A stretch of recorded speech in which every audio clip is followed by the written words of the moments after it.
the man in charge of sonic motivation for players. DJ extraordinaire. The official DJ of your Edmonton Oilers. For the NHL Hub. DJ for the Stanley Cup playoffs. Of the World Junior Hockey Championship. John Hicks. John Hicks. John Hicks, a.k.a. Johnny Infamous. Johnny Infamous. Johnny Infamous. Johnny Infamous. A shout out to DJ Infamous in the building at Rogers Place, keeping the energy up.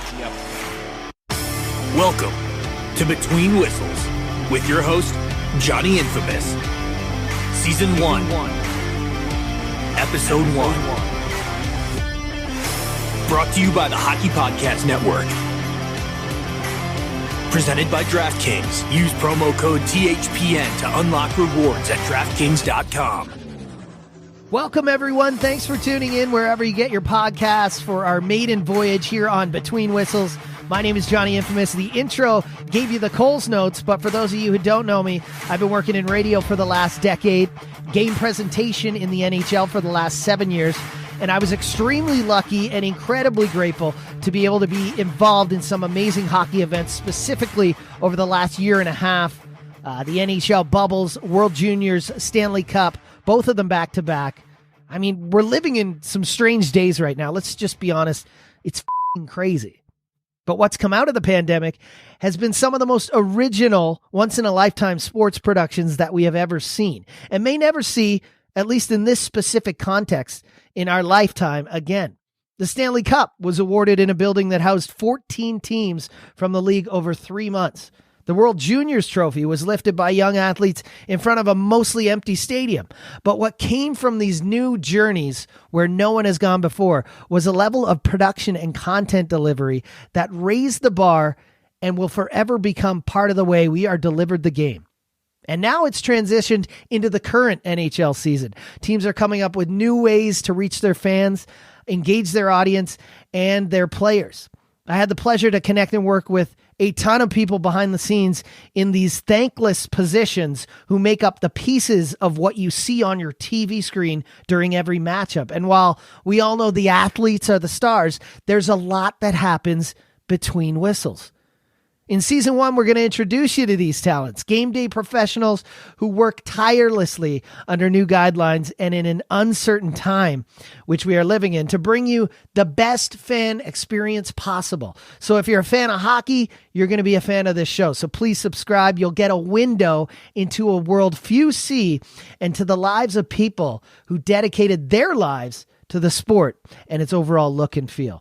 And where better to start than at the tippy top of that pyramid with the man from which all creative content and inspiration trickles down from.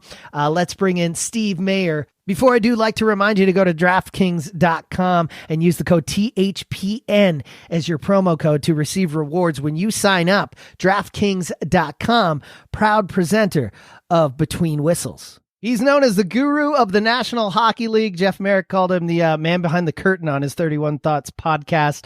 During the playoffs last year, he was referred to as the mayor of Hub City. I like to call him the right side of the NHL's brain. That's the creative side. Steve Mayer, 9-time Emmy Award winner, responsible for putting together a wide range of live events and television, not limited to, but including the Olympics, NFL halftime shows, Winter Classic, World Cup of Hockey, numerous award shows. You name it, he's been there.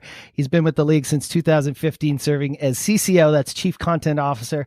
And Steve, a lot of people hear that title and the list of milestones, and they wonder what exactly your position entails. I know it's many things: entertainment director, television presentation manager, quality content supervisor, set designer. You do it all. In your own words, what is it you do? Well, first of all, congratulations on your new podcast.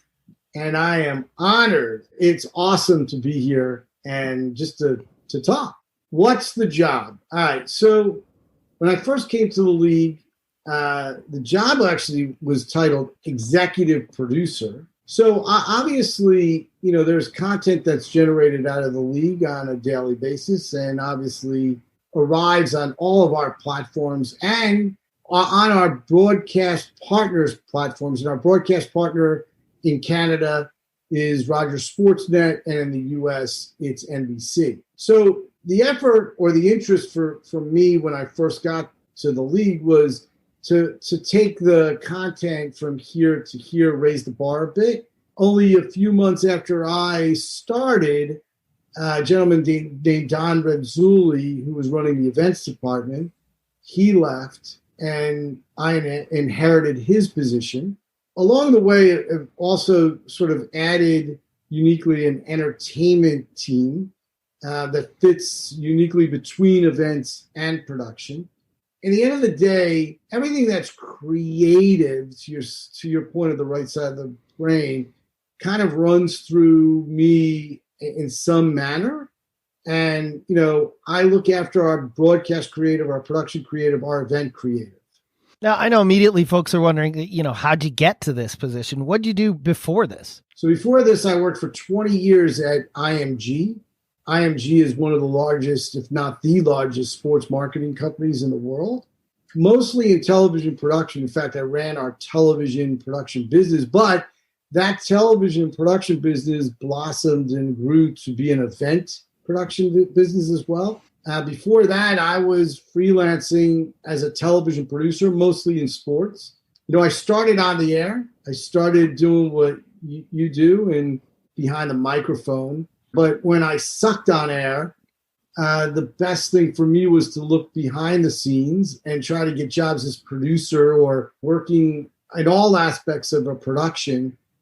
And that's where we are today. And now I'm at the NHL. I love every minute of it. It's been awesome. We got ourselves in quite an interesting period of time for all of us. But that's when you have to get the most creative and figure it out. And I think we're all doing it. And I know, having worked with you and your team, there aren't many people that do it better. And, for us, we're just trying to attract other creative people. That's what we've done with our staff. And, just looking to grow the league every single day. I would think one of the most difficult parts of your job, Steve, must be trying to convince people, especially teams, of your vision. We all know, clubs have a certain way of doing things, a tradition. So how do you convey these ideas? I know you have a lot of big ones, and get everyone on board with your way of thinking. I imagine some of them are apprehensive when you bring these ideas forward. How do you get them into your outside of the box kind of way of thinking? It's hard. It's hard. Yeah, you have to believe and have a conviction in what you creatively come up with. But you have to also understand, especially in the NHL, that there is a lot of tradition. So you have to take your time. You can't expect to change things overnight. What we're only here to do is to grow the game, to get more eyeballs on the game, and to do something that everybody appreciates, and that is to get more people watching the NHL and loving the NHL. Whether it's the players being active on social media, whether it is a creative event that we put together, but you just got to give things a try. And you're just trying to convince those who have been around for a long time, those who are traditionalists, that I'm not here to mess with the game. And I'm not. Once the puck is dropped, but before, after, maybe during the middle when the whistle blows, we're just trying to bring energy and trying to try some new things, but it's not easy. It's not easy. And I think, that's part of the challenge, but it also is a cool part of the job that, it is a challenge and it isn't so easy. And you just got to keep on plugging along and trying to make each thing you do a little bigger and better than the last thing you just did. Well, speaking of bigger and better, I mean, one of these inventive ideas you had never before seen during the Stanley Cup playoffs was the act of placing the Stanley Cup in plain sight on display for the players on this ominous stage overlooking the ice during Game 1 of the finals. I remember it. It was breathtaking. This was one of the most talked about moments of the bubble. Do you ever get scared before trying something like that? Because it has the potential, these ideas, to be taken the wrong way because of tradition and things like that. But it obviously ended up being amazing, fortunately. But do you ever lose sleep the night before you unveil something of that magnitude? I mean, I think those days are over for me. Now it's just like, let's go for it. We're living in a time where whether you think it's a great idea or maybe it wasn't so great, it's going to get kudos from some, it's going to get trashed by others. It's just the nature of it. Even that moment, again, you talk about traditionalists. The traditionalists were that night, writing on social media, can you believe this? Can you believe this? And you and I knew that that was a pretty cool moment. You know, people ask me that all the time. Like, do you lose sleep? Do you lose? No. Once we get an idea approved, go. Like, you know, for every one idea we get approved, there's 10 ideas we don't. And you got to live with what you believe in, and you got to own it. And, you know, if that backfired for some reason, we would have owned it, but it didn't. We just want to, you know, if people are talking about the NHL, good. You know, like, listen, you don't want to talk about it in a negative way because we've done something, you know, socially horrible. But for the most part, you just want people talking about some of the things that we're doing, because then they're noticing it and they're commenting on it. And again, you just want them watching you. When the bubble was happening, though, you were one of the most confident people walking around Rogers Place. I mean, the Western and Eastern hubs, this is an incarnation that had never been done before. And let's be honest, it could have been a catastrophe. It wouldn't have been your fault. The COVID-19 virus had everyone guessing, but it wasn't. It was the exact opposite. An incredible success like no other bubble in sports since the pandemic began. But you were someone at the forefront, online doing interviews, giving tours around the grounds on YouTube, and connecting with the hotels, showing people how the bubble operated.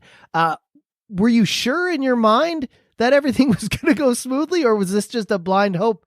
I wasn't 100% confident, being very honest, that we were going to get through that bubble unscathed. You know, I knew that the venue that we created was awesome. I knew that the game presentation that we created was awesome. I knew that we had the right people in place in all the different areas, all the different departments to pull off a great event. But the wild card was this virus. One of the things, and you know this from having been there with me, everybody bought in. Everybody took personal responsibility. And that was one thing I was proud of, that everybody was doing what they needed to do. It's really difficult. And believe me, our players and our teams and our staffs right now are following personal responsibility. But, you know, we got a bit lucky. But, you know, I have to admit, going in, I did not think that it was going to go as well as it went.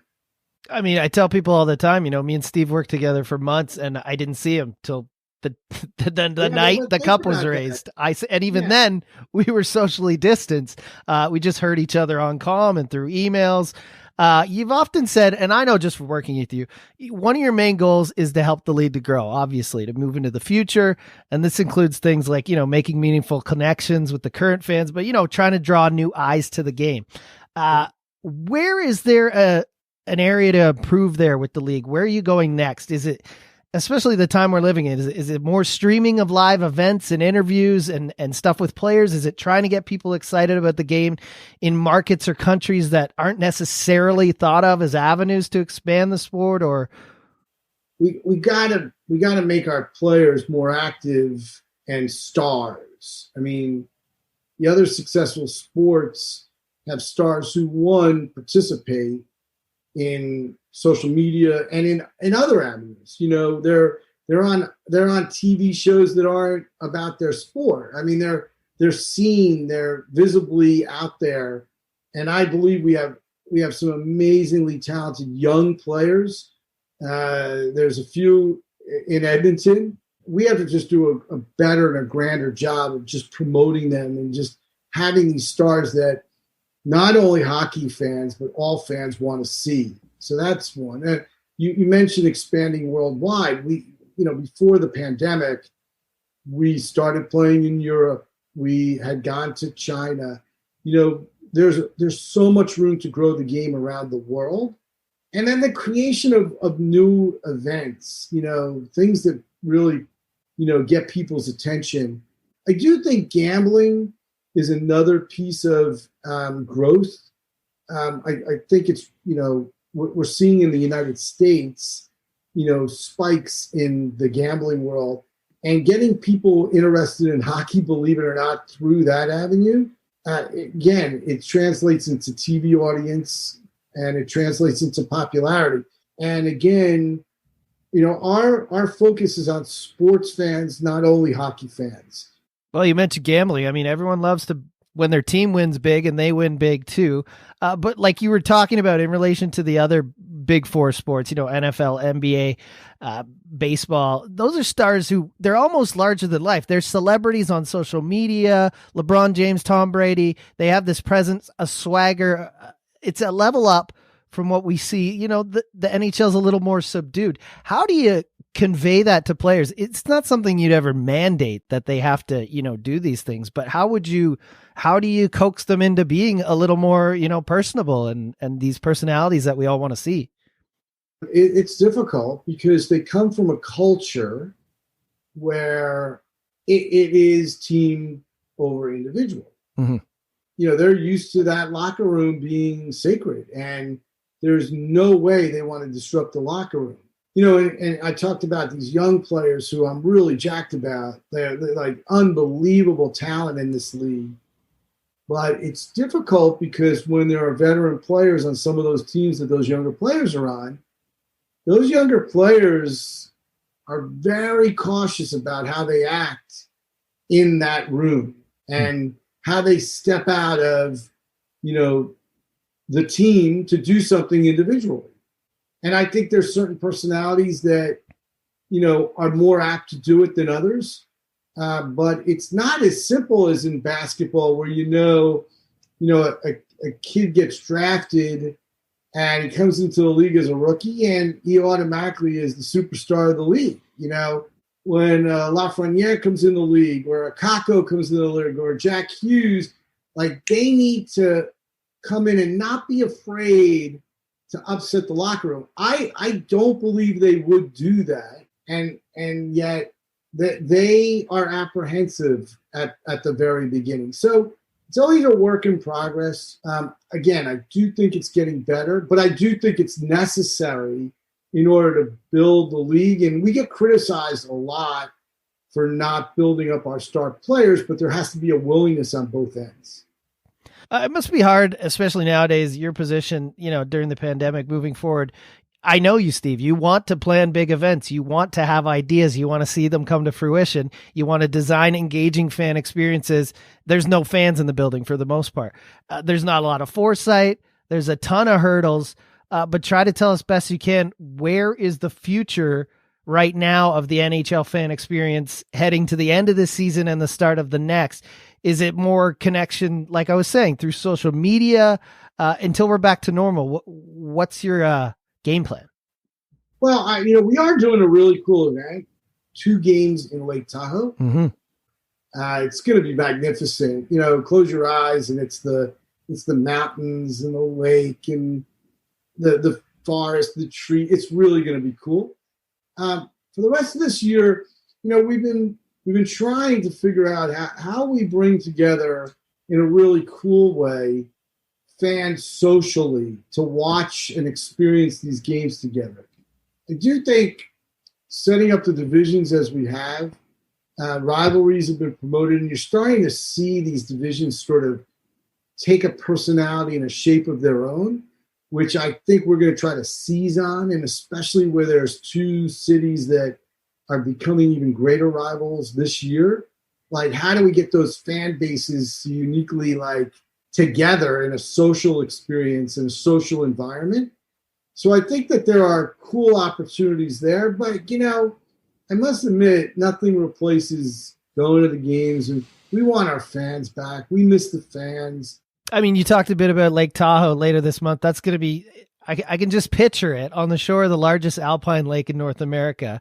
And then later this year, if things go well, in the fall, you're going to Europe, the global series of games, the Predators taking on SC Bern in Switzerland, the Bruins play Alder Mannheim in Germany, McKinnon and the Avalanche are playing the Blue Jackets in Finland.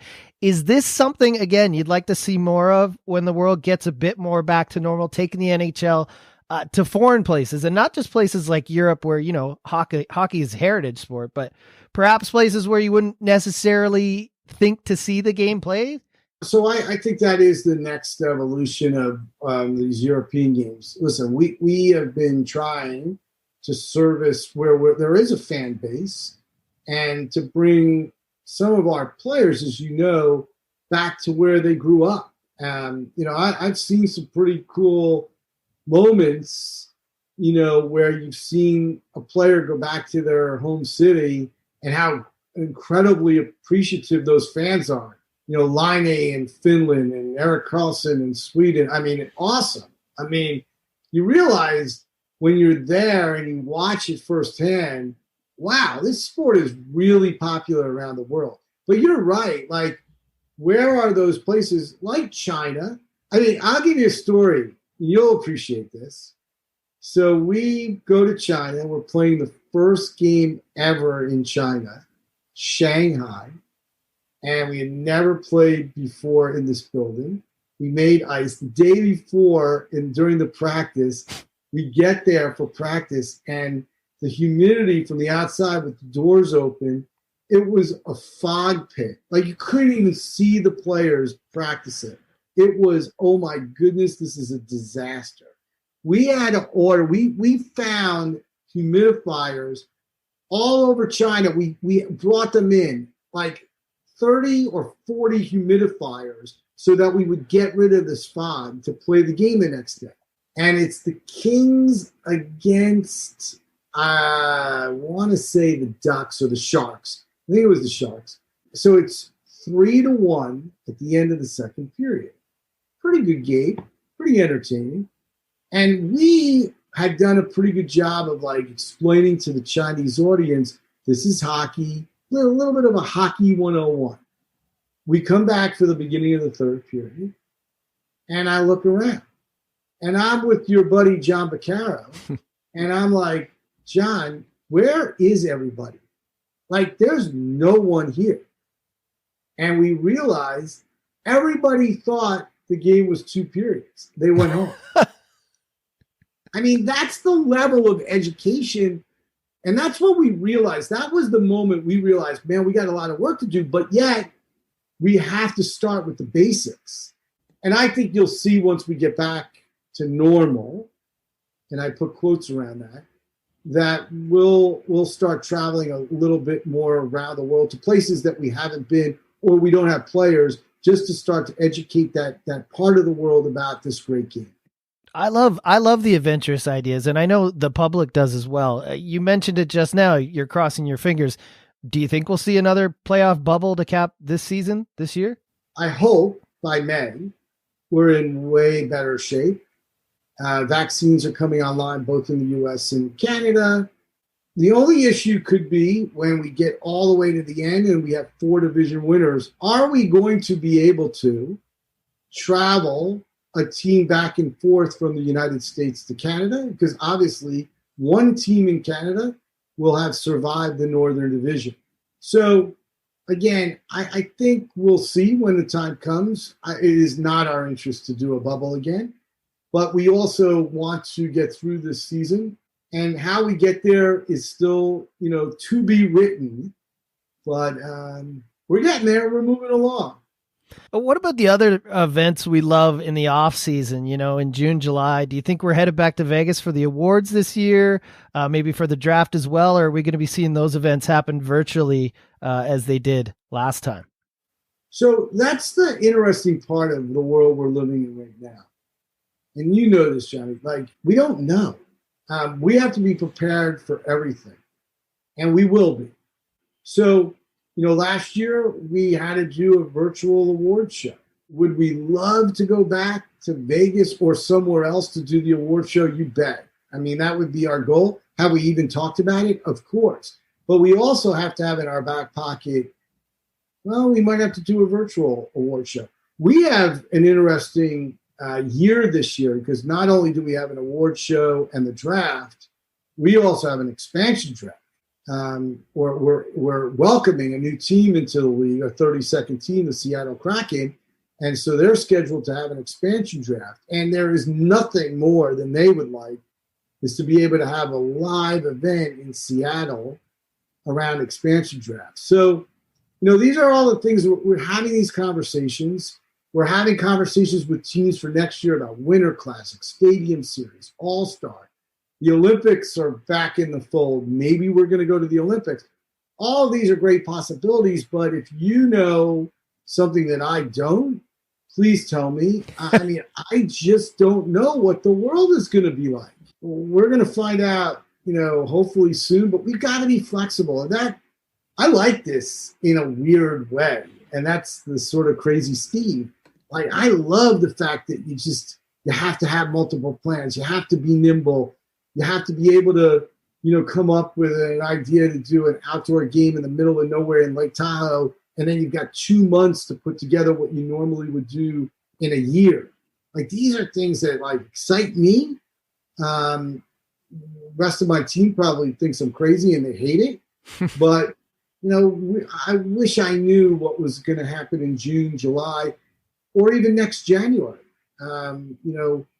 It's a crazy world we're living in right now, and it's so unpredictable. And we just only have to hope for the best, but we have to be prepared for anything. Well, pressure makes diamonds, right, Steve? So the guys from Seattle Kraken, shout out to them. In a couple weeks, we'll be on the show giving us some insight into their upcoming season. I mean, they may be one of these teams, Steve, I know we don't want to say it, that have their first season begin with no fans, right? It's a possibility, which would be an incredible shame. You've seen it in the NFL where they built these incredibly brand new, wonderful stadiums, and they've yet to have fans in them. The one in LA, the one in Vegas, those are spectacular. Imagine building, and we may have that with not only Seattle, but a brand new building that's being built, which is magnificent for the New York Islanders. And, and again, you just hope that they're going to open up in the traditional manner where it's packed and you have events around the opening night, and it's just the anticipation is crazy. But, right now it's the old who knows. And, you got to hope by October we're in way better shape.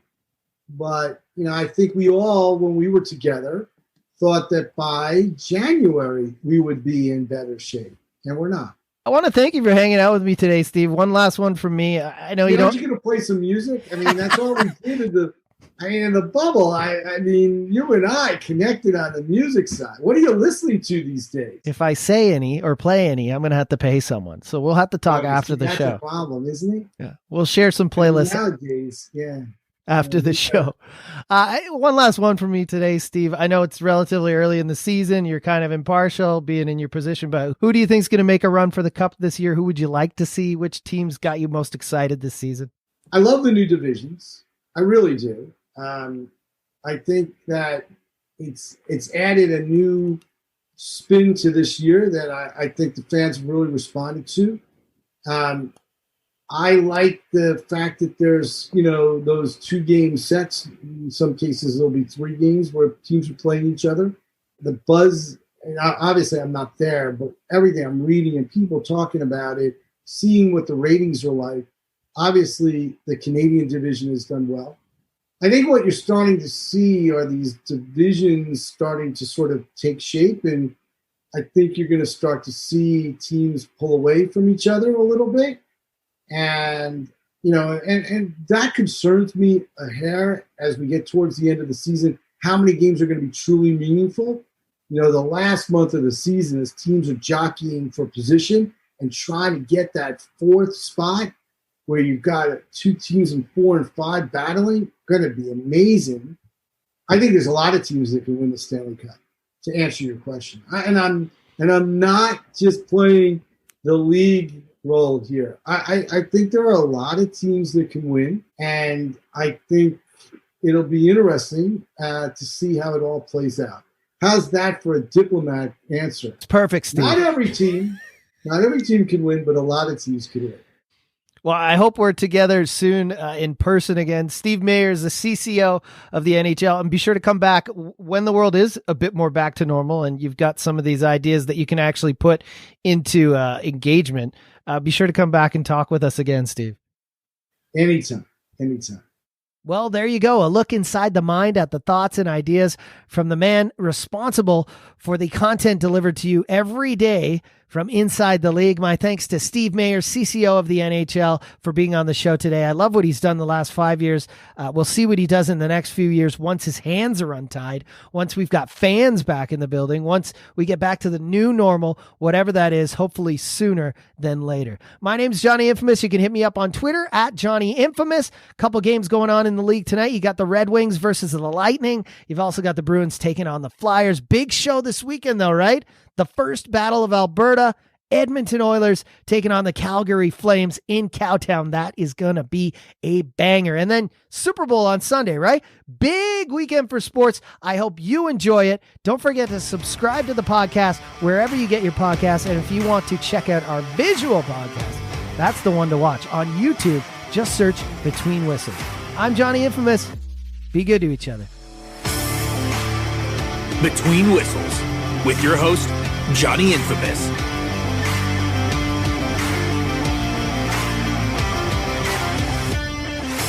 Brought to you by the Hockey Podcast Network. Presented by DraftKings. Use promo code THPN to unlock rewards.